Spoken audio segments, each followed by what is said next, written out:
गाणगापूर येथे दत्त महाराजांचा दिव्य अवतार श्री नृसिंह सरस्वती महाराज यांनी 22 ते 23 वर्षे वास्तव्य केले. या संपूर्ण क्षेत्रामध्ये संगम स्नान म्हणजे भीमा अमरजा नदी संगम, निर्गुण पादुका दर्शन, भस्म महिमा, अष्टतीर्थ महिमा, माधुकरी, संगमेश्वर मंदिर, औदुंबर वृक्ष, विश्रांती कट्टा, निर्गुण पादुका महात्मा आहे. गाणगापूर हे क्षेत्र मनुष्यरूपी दत्तात्रयाचा द्वितीय अवतार असलेले श्री नृसिंह सरस्वती स्वामी यांनी आपल्या 23 वर्षाच्या प्रदीर्घ वास्तव्यासाठी का निवडले, या घटनेमागे मोठा अर्थ आहे. भीमा आणि अमरजा या नद्यांच्या संगमाच्या आसपासचा 2 ते 3 मैलाचा परिसर विविध कारणांनी पवित्र झाला आहे. या ठिकाणी पौराणिक काळातील विभूतींनी तपश्चर्या करून, यज्ञ करून आणि काही काळ वास्तव्य करून हा प्रदेश परमपवित्र आणि मंगलकारक केला आहे. या क्षेत्री माधुकरी मागण्याचे फार महत्त्व आहे. दत्तभक्तांची अशी भावना आहे की आजही दुपारी 12 वाजता श्री नृसिंह सरस्वती भिक्षा मागण्यास गाणगापूरला येतात. येथील मंदिरात स्वामींच्या निर्गुण पादुकांची स्थापना केलेली आहे. हे क्षेत्र दत्त संप्रदायामध्ये फार महत्त्वपूर्ण आहे. गाणगापूर दिव्य निर्गुण पादुका यांचे काय महात्म्य आहे, तर दिव्य निर्गुण पादुका म्हणजे साक्षात दत्त महाराजांचा अधिवास आहे. अवतार समाप्तीच्या वेळी नरसिंह सरस्वतींनी भक्तांसाठी दिलेला हा परमपवित्र प्रसाद आहे. भीमा नदीमधून अवतार समाप्तीचा प्रवास करताना अचानक गुप्त झाल्यानंतर सर्व भक्तांना या पादुकास्थळी श्री नृसिंह सरस्वती महाराजांनी दर्शन दिले. वाडीच्या पादुकांना मनोहर पादुका म्हणतात, तर गाणगापूर येथील पादुकांना निर्गुण पादुका अशी संज्ञा आहे. येथील पादुकांना केवळ अष्टगंध आणि केशर यांचे लेपन करतात. कुठलाही पाणी स्पर्श नाही. या पादुका चल आहेत, त्यांच्या आकाराच्या संपुटात ठेवलेल्या असतात, म्हणजे संपुटातून मात्र त्या बाहेर काढल्या जात नाही. संपुटांना झाकणे आहेत. पूजेच्या वेळी झाकणे काढून आतच लेपनविधी होतो आणि अन्य पूजोपचारासाठी ताम्हणात उदक सोडतात. गाणगापूर येथील संगम स्थानाचा काय महिमा आहे, तर भीमा व अमरजा या दिव्य पवित्र 2 नद्यांचा संगम गाणगापूर या जागृत शक्तिपीठावर झाला आहे. सदरील संगम निर्गुण मठापासून 2 ते 3 किलोमीटर अंतरावर आहेत. या संगम स्थानी भगवान श्री नृसिंह सरस्वती नित्य स्नान करत असत. या संगमाभोवतीच अष्टतीर्थाचा अधिवास आहे. या संगमात स्नान केल्याने भाविकाची अनेक पापे धुतली जाऊन दिव्य अनुभव येतोच, हे मात्र निश्चित. निर्गुण मठाच्या पादुका दर्शन अगोदर भाविक संगमावर स्नान करतात. पौर्णिमेचे संगम स्नान विशेष मानले जाते. गाणगापूर येथील औदुंबर वृक्षाचा काय महिमा आहे, तर संगमापासून वरती जाताना पवित्र औदुंबर वृक्ष आहे. या वृक्षामध्ये साक्षात दत्तप्रभूंचा वास आहे. या ठिकाणी गणपतीची मूर्ती व पादुका स्थापन करण्यात आल्या आहेत. हजारो भाविक या औदुंबर वृक्षास प्रदक्षिणा घालून व्याधीमुक्त झाले आहे. आपणास कधीही गाणगापूर येथे जाण्यास योग आल्यास संगम स्नान करून औदुंबरास 11, 21 किंवा 108 प्रदक्षिणा नक्की घालाव्यात. आपली कुठलीही मनोकामना पूर्ण करणारा हा वृक्ष कलियुगी दत्त महाराजांचा दिव्य वरदान आहे.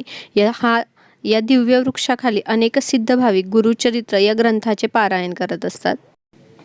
औदुंबर प्रदक्षिणा करण्याचे काय काय फायदे आहेत, तर नियमित औदुंबर प्रदक्षिणा केल्याने विचलित मन शांत होऊन एकाग्रता वाढते. एकाग्रता वाढल्याने आध्यात्मिक प्रवास जो आहे तो सुखकर होत असतो. औदुंबर वृक्षाच्या बुडाशी साक्षात दत्त अवतारी श्री नृसिंह सरस्वती महाराजांचा वास असतो. म्हणूनच आपण प्रदक्षिणा केल्याने दत्त महाराजांचे आशीर्वाद प्राप्त होतात. बाहेरील बाधा, हृदयविकार यावर रामबाण उपाय म्हणजे श्री औदुंबर प्रदक्षिणा. औदुंबर हा कल्पवृक्ष आहे. श्रीमुखातून आलेली जी अडलेली अशक्य कामे ही औदुंबर प्रदक्षिणेतून सिद्ध होतात. संकल्प करून श्रद्धेने औदुंबराची सेवा करावी. औदुंबराची प्रदक्षिणा कमीत कमी 12 मिनिटे करावी.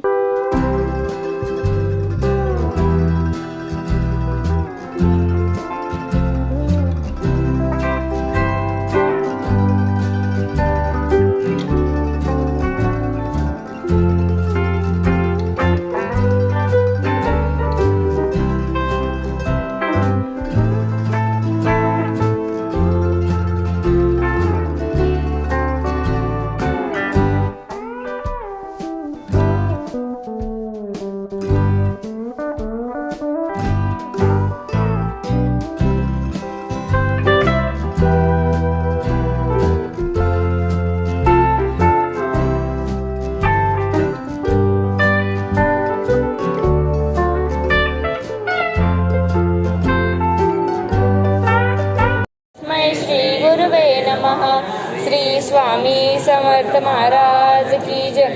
श्री गुरुदेव दत्त.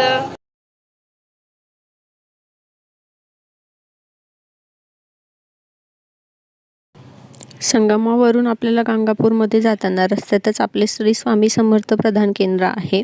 तर आपण तिथे देखील आता भेट देणार आहोत, महाराजांचे दर्शन करणार आहोत.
तर इथं 2018मध्ये एकदा आम्ही बसून गुरुचरित्राचं पारायण केलं होतं. 2018मध्ये जेव्हा केंद्राचं बांधकाम झालं होतं. तर इथं सेविकारी निवास बनवलेला आहे. 2019मध्ये जेव्हा याचं बांधकाम सुरू झालं होतं तर इथं गुरुचरित्राचं पारायण केलं होतं.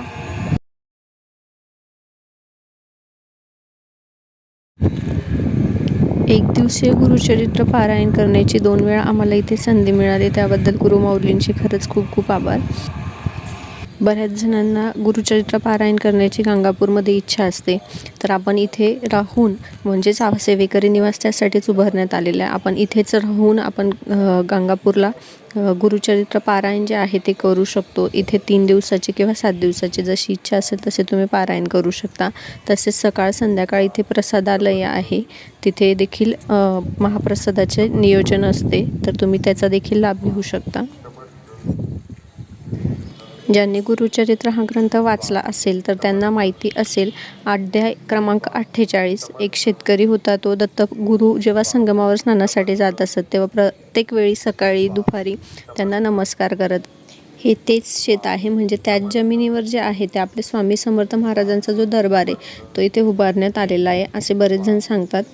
आणि इथे जवळच विश्रांती कट्टा आहे, म्हणजे संगमावर जेव्हा स्नानासाठी दत्तप्रभू जात असत तेव्हा त्याच कट्ट्यावर बसून ते विश्रांती घेत होते. तर आपण दरबारातले दर्शन करू आणि नंतर विश्रांती कट्ट्याकडे देखील जाऊ.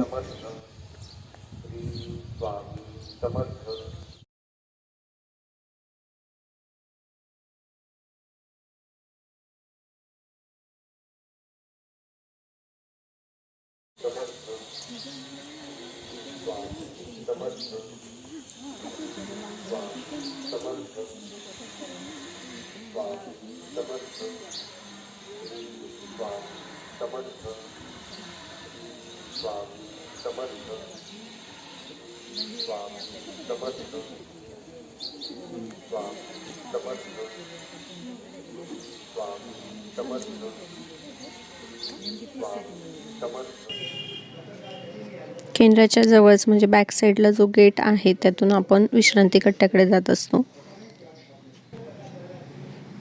गेटमधून बाहेर आले की समोरच लगेच आपल्याला जो आहे विश्रांती कट्टा दिसतो.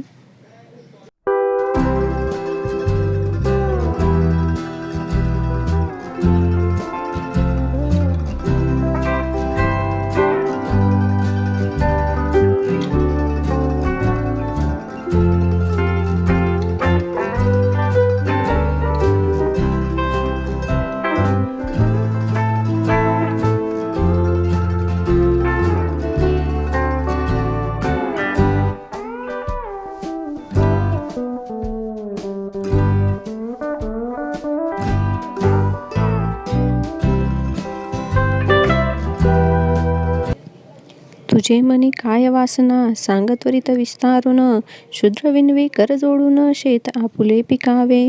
स्वामी यावे शेतापाशी पाहावे अमृत दृष्टीशी, तू समस्ता प्रतिपाळीशी शूद्र म्हणून न उपेक्षावे. विनोदे तुझ सांगितले तुवा निर्धार कापिले, म्हणे तुझ वाक्य भले ते मज कामधेनू. ऐसे एकूणी श्री गुरु म्हणती निर्धार असेल तुमचा चित्ती, होईल अत्यंत फलश्रुती.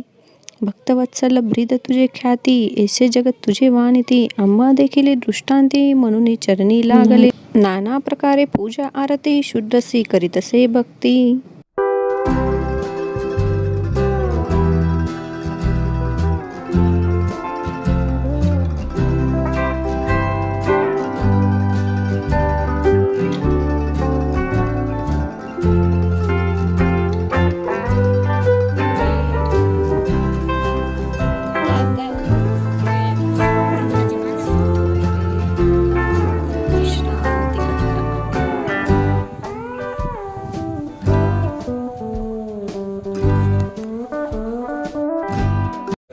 जेव्हा महाराज संगमेवर जायचे तेव्हा इथं विश्रांती करायचे आणि इथं एक नीमचं झाड आहे. तर जेव्हा आपण इथं नीमचं पान खातो ते कडू लागतं, पण हे जर श्रद्धेने काढलं तर गोड लागतं.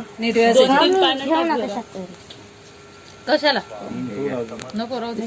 काय ग, कडू का गोड? मित्रांना दाखवायला निंबाची पानं खाऊ. गोड आहे.